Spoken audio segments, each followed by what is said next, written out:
Right, so now we have ourselves a navigator. And another person for our squad, although I don't know if she will actually come with us on missions or not. I figure that she'd be a very important asset that we'd leave on board the ship, but we'll see how this all goes. Oh yes, a rotating chair. That's what we like. Lord Captain, Lady Navigator, welcome aboard. The Sanctum Navis has been prepared for the communion ritual, but if the Lady Navigator wishes to rest in her quarters first... Your head... whoa. Your head starts beating furiously. Your breaths come short and choppy, and your fingertips tingle unpleasantly. You notice that Victus is shivering slightly, and the crew are glancing around in puzzlement, searching for the source of this sudden wave of unease. Without even looking at the Fox Master, Cassia waves her away. First, I wish to speak to the rogue trader. Leave us. Of course, when you are ready for the ritual, please let me know.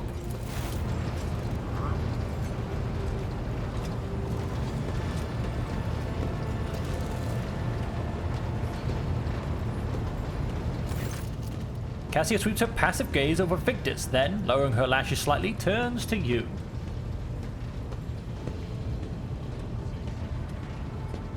What did you wish to speak about? Before I begin the ritual, I wish to look once again into the eyes of the man whose fame is so great it managed to penetrate the impregnable walls of WH40K long before we ever met. Your illustrious glory made you famous far beyond the bounds of your home system.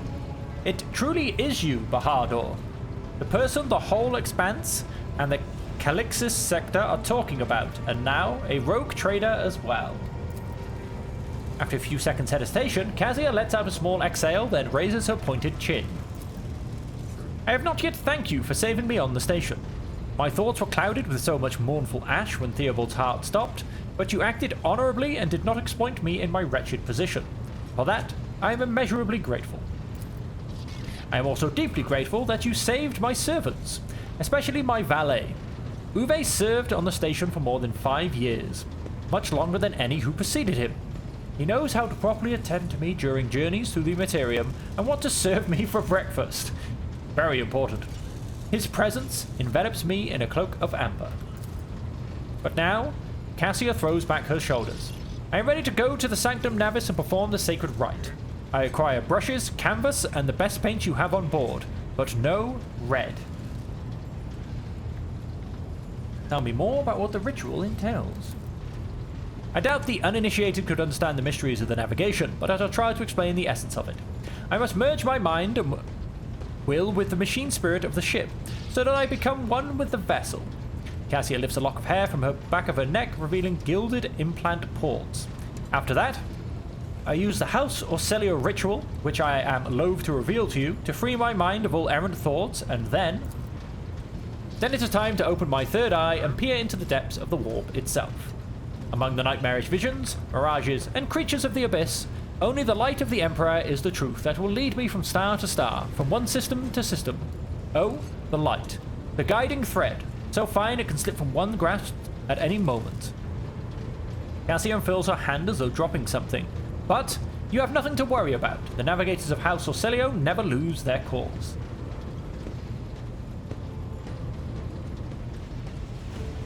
Number 3. That's obviously the part of her sacred ritual which she doesn't want to talk to me about. I shall take my leave of you for the duration of the rite. I ask that you do not follow me. Few can survive the gaze of my warp eye when it is opened. By the looks of it, a few can survive it when it's closed. He was just knocking people off left, right, and center. Oh, someone's coming back for a quick chat, maybe? No? Yes? I will oversee the open channel between the Lady Navigator and the bridge, and may the Emperor's light help us all. Okay. Well, we have our Navigator. The Voxcaster in the Sanctum Navis picks up the susurration of clothes, pious chanting, and the metallic clinking of implants. Then the serene voice of the Lady Navigator breaks the silence, initiating communion ritual. Come here, Uwe, the exultant ring of metal freed from its scabbard, the low sob of the servant, the rhythmic drip of liquid on canvas, the faint whisper of the brush. Go! Footsteps hurrying away. I see Violent vortexes lash in an ocean with a million flails, and umber shadows spinning over the surface in a fiery dance. A storm rising above foaming waters. Armadas drowning in a fog. The path from one end to another cannot be seen. And here, beyond the wall of glass, a daughter forsaken by her father yearns for her brother, and the sun's pale disk goes in tireless pursuit of her. No, of me.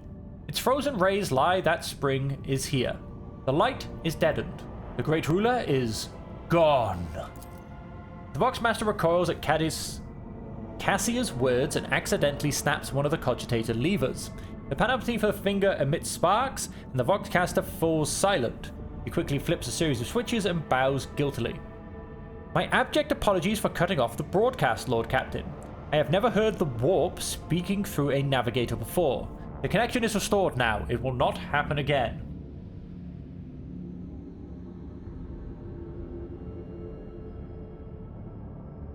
Leave her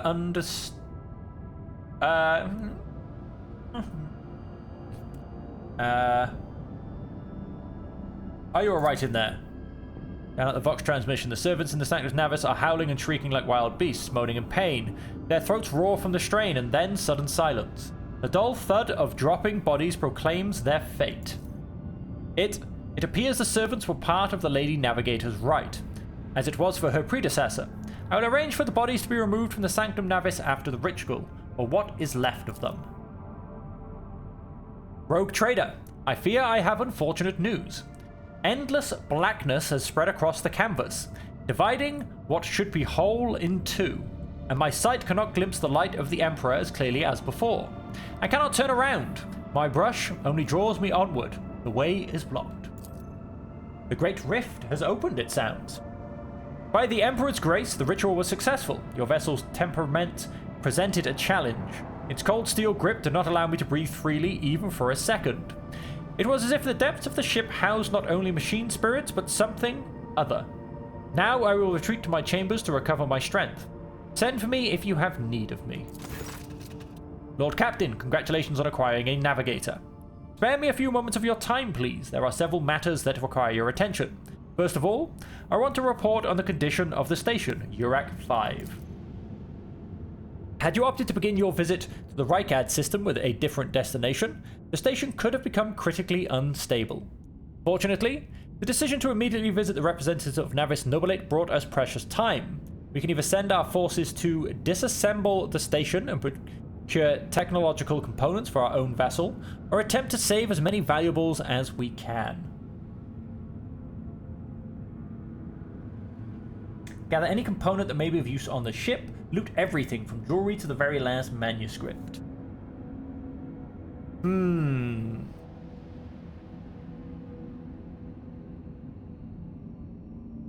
Or do I not stoop to pillaging? Ooh, tough choice. I'm going to be noble and I will not stoop to pillaging. As you command, Lord Captain. With your permission, I would also like to remind you that we are still looking for Engesia Prime. Both the vessel and its machine spirits are in desperate need of an oversight by an experienced tech priest. We're also missing some crew, and much more importantly, we have not yet located Henrix van Kalox, the right hand of the Lord Inquisitor. Now we know for sure he was not at Urak-5, so keep this in mind when making any future plans.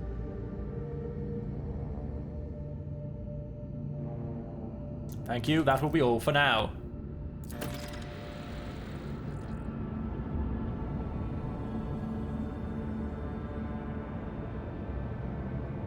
Yep. Rykad, Joris, scan required. Yeah, the prison planetoid. New blood, machine spirit keeper, land on Rykad, Monoris, or unidentified vessel. Let's... I'm gonna come scan this planet. Begin scan.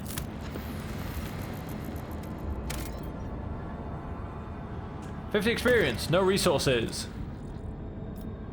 To the worlds of the expanse. A mobile mining outpost assembled in accordance with the Blessed standard template construct. This small industrial complex can be deployed on practically any world, however inhospitable. The Serf clan assigned to it will devote itself to the maintenance of its sacred mechanisms and the extraction of resources needed by the rogue trader. There are no resources. Okay. Profit factor. Rogue trader's warrant of trade and what opportunities and resources it can call upon. Oh wow, yeah. I have so much. Let's go visit a... Oh, hello.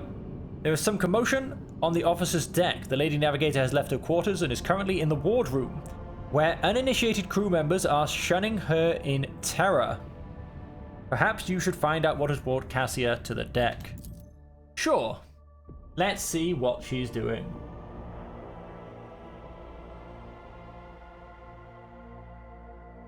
So yep, the timeline has been revealed.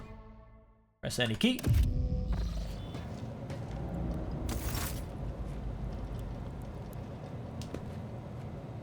Oh, I got a little bow. Lord Captain, my apologies. I did not notice your entrance.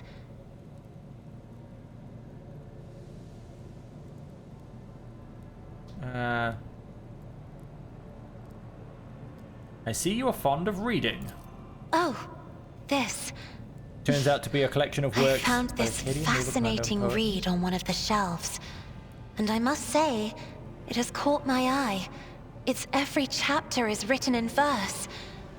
I find it so beautiful and enrapturing. WH40K had a vast archive of its own, of course. Although most of the works within had to do with scholarly disciplines of some sort or another. Only in my sparse moments of respite was I allowed to escape into the pages of more embellished works.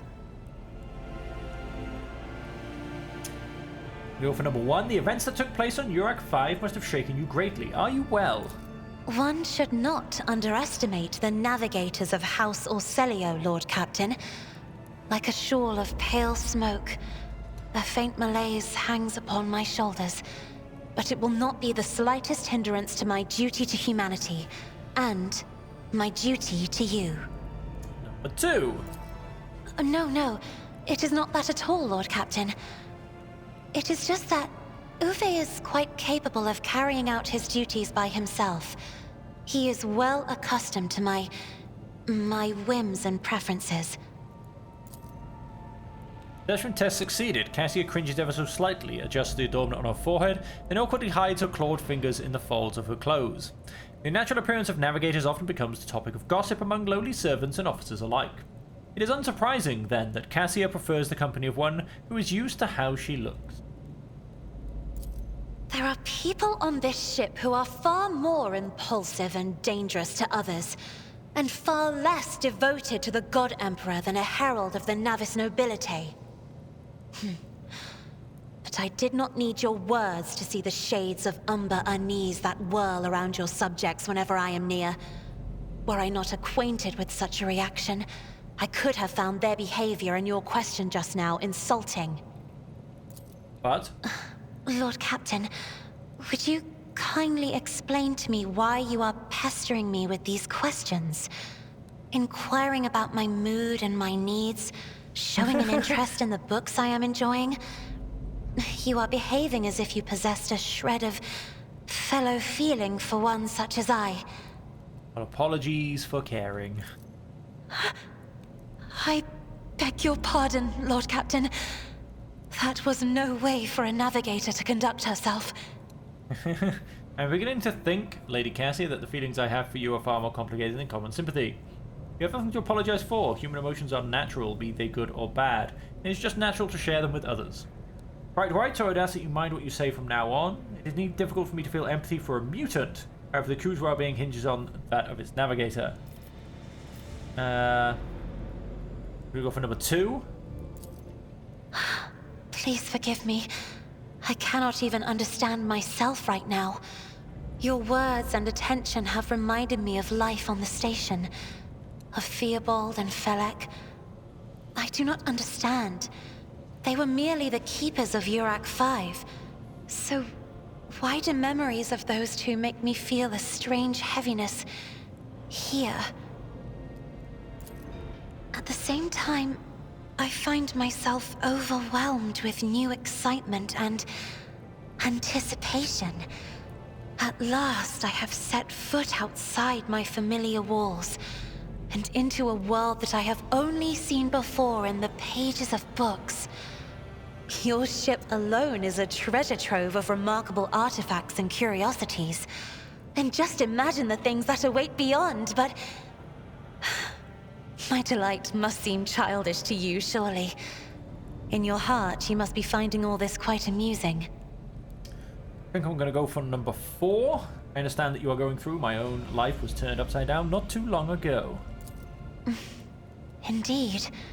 I did not know. That is to say, I could not have known, as it is the first time we are speaking in a circumstance so...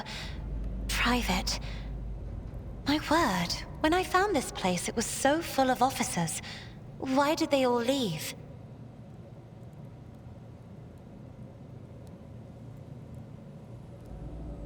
I'm gonna go for number 3. No, I'm gonna go for number 4. Or because my presence offends them. Then I must take my leave as well. I am due to inspect the Sanctum Navis after the communion ritual and prepare the chamber for the upcoming warp jump. Thank you for your company. Done.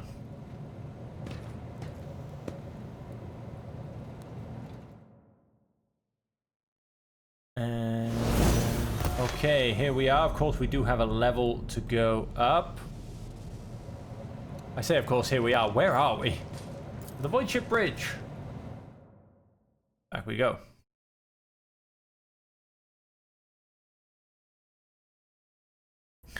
This effect is called over-penetration.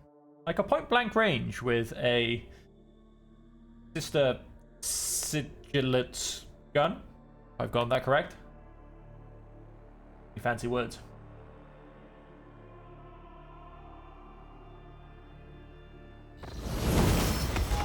Greetings, Lord Captain. Right, go ahead and look at that level. It was very straight to the point. I thought I was, you know, not quite going to go straight into that. So we have Endure. What's Reckless Strike? Warrior's next melee attack gains 5 times strength bonus % armor penetration and 2 times strength bonus damage. It ignores 3 times WS bonus percentage of the target's parry. Every enemy who survives an attack enhanced by this ability will attack the warrior in return, including creatures with ranged weapons. Ooh.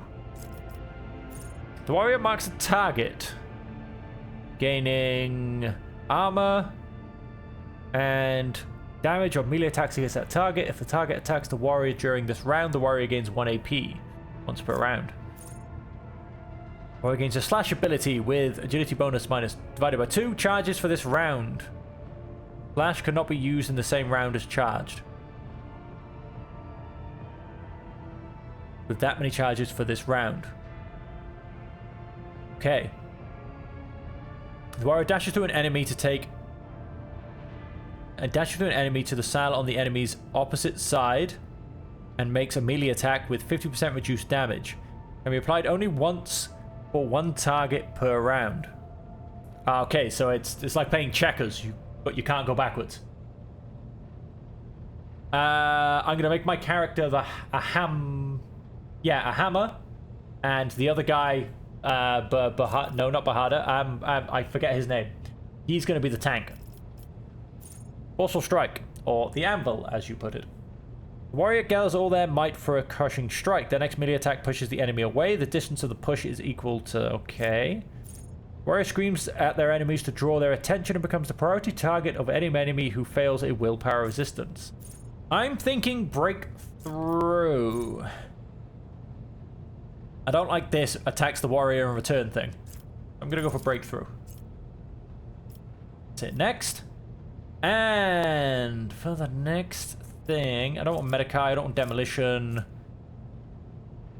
Coercion skill value is 40, which is the joint highest. Carouse is, that'll go to Abelard. And Athletics is the highest. Go for some more Athletics. Fleet. I'm going to go back to our brand new navigator last. Exposed weakness costs 0 AP. Well, that could be good. When the operator triggers an exploit on an enemy, the operator gains +1 damage and 2% armor penetration until the end of combat. Only applies to the first projectile in a burst attack. Exposed weakness also reduces enemies' toughness and willpower. Attacks a target affected by an exploit from a distance. If bonus is 10 or higher, they gain +1 AP and ignore enemies' deflection.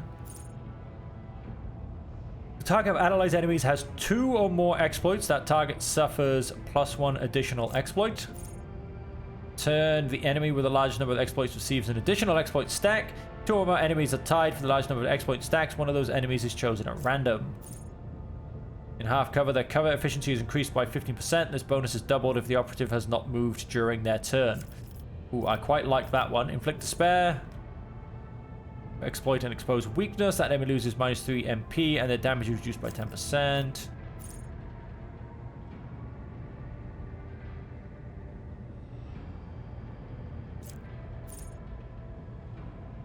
It could well be. It could well be. I like that idea. On their first turn in combat, the operative randomly distributes the same number of exploits as when using analyze enemies among all enemies in a 10-tower radius.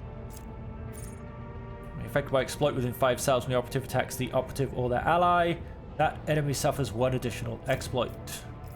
I can use as a divination psychic power. An ally with a natural luck effect gets it. Combat suffers a -7 + 7 times Psycho's Psi rating percentage penalty. There's just so much. Current party has the same archetype as this character. First archetype ability used in each combat by this character is -1 AP less. What archetype is she? She is an officer.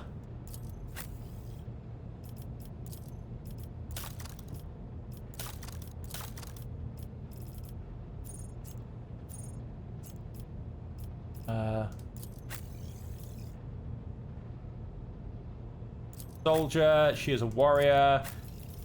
Hang on. 2 archetypes. She is, yes, an operative.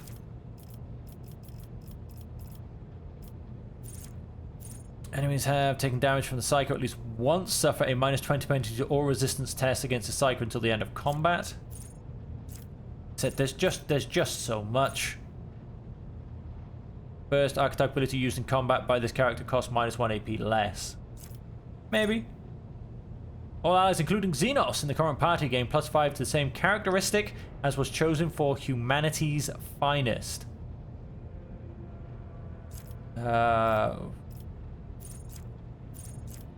What was Humanity's Finest? It truly is just so much. Let's probably keep it quite simple. We go for continuous analysis.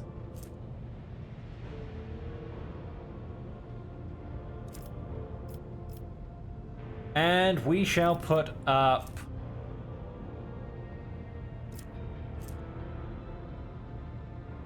perception. We are not the highest. We are definitely not the highest in ballistic skill.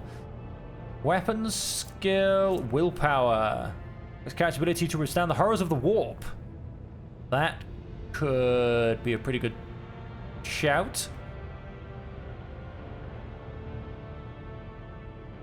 This character who exert control over the crowd or interrogate a heretic. It also has increased chance of resisting. Oof.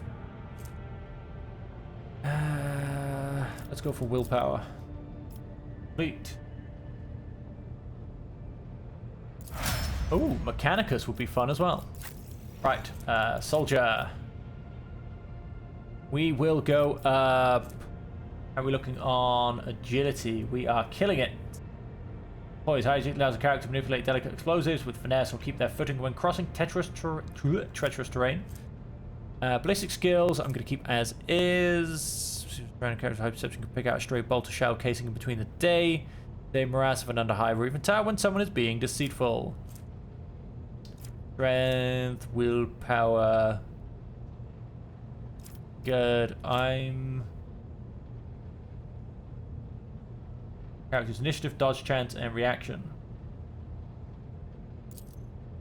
Get a bit more agility. Next, what comes next? Ooh, we get another skill. Controlled shot. Gives a sign that they are about to open fire. The soldier and their allies will automatically dodge the soldier's next attack. Okay, so I can shoot through all my allies. That's interesting. Dashes in the selected direction, spending all their movement points. Does not provide attacks of opportunity. Allows the soldier to dash through allies and enemies, but not through obstacles. The next ranged area attack made by the soldier deals 50 plus 10 times ballistic skill bonus, percentage damage, and has an additional 10 plus 2 times ballistic skill bonus dodge reduction. The soldier immediately spends all of their AP and MP and gains 30% bonus to cover efficiency. We'll spend AP and MP plus 1 additional AP. It also resets the cooldown of all other soldiers' abilities. Next burst attack will have its rate of fire doubled, but deal 25% less damage. All shots will follow random trajectories. That has an additional dodge reduction. I'm gonna go for concentrated fire. Please. Can I respec in this game? Honestly, I have no idea at this point. Quite possibly. And maybe at some point that will be a great thing and I'll want to do it. Warrior max attack. Ah, no, wait. Let's go for Taunting Scream.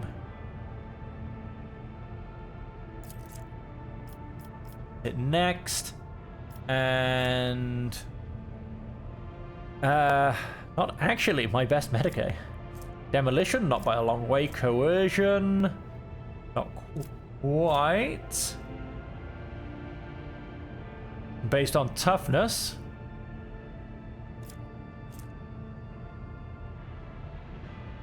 I'm gonna go for Carouse, Fleet, and then our Officer. 2 ranks available. First, let's go and get the character ability to interact with other creatures, to deceive, charm, or befriend them. Willpower.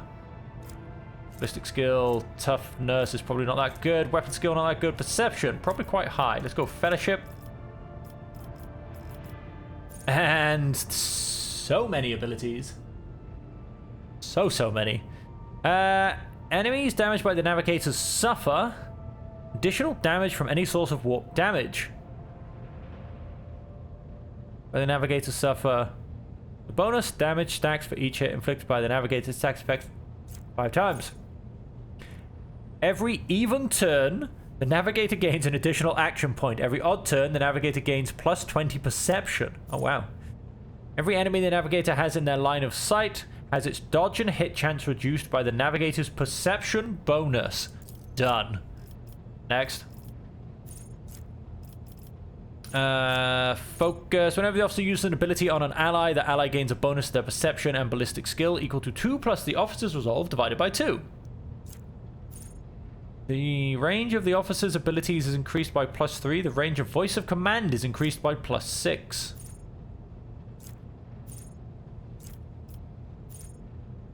To fully push themselves, increasing their characteristics by plus 10. Whenever an ally uses a heroic act, that ally gains temporary wounds equal to 10% of their maximum wounds plus resolve. Whenever an officer targets an ally with an action, that ally's resolve is increased by plus 1 until the end of the officer's next turn. The officer's resolve is increased by plus 3. Influences how efficiently and for how long characters can fight in battle.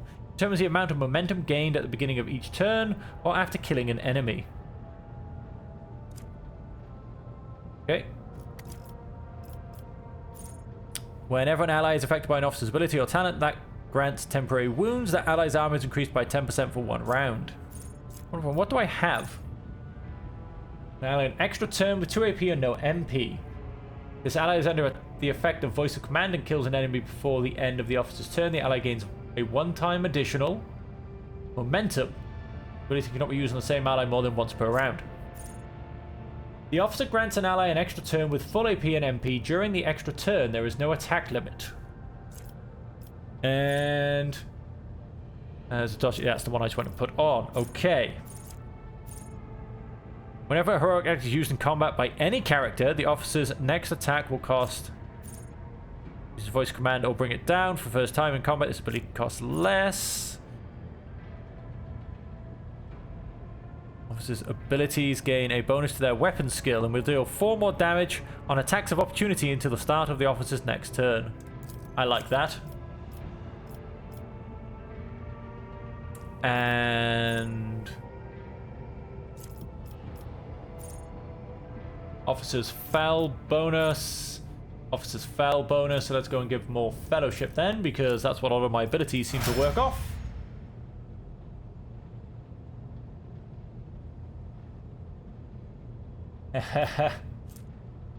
Sounds like it could be fun. Okay, what's her reputation? Of course, she doesn't have one. What's her biography? She is 2 points into dogmatic. Well, then we'll get along like a house on fire, because that's the direction I'm going in as well. And 1 point into dogmatic. Which I'm also 1 point into heretical and iconoclast. So, you know.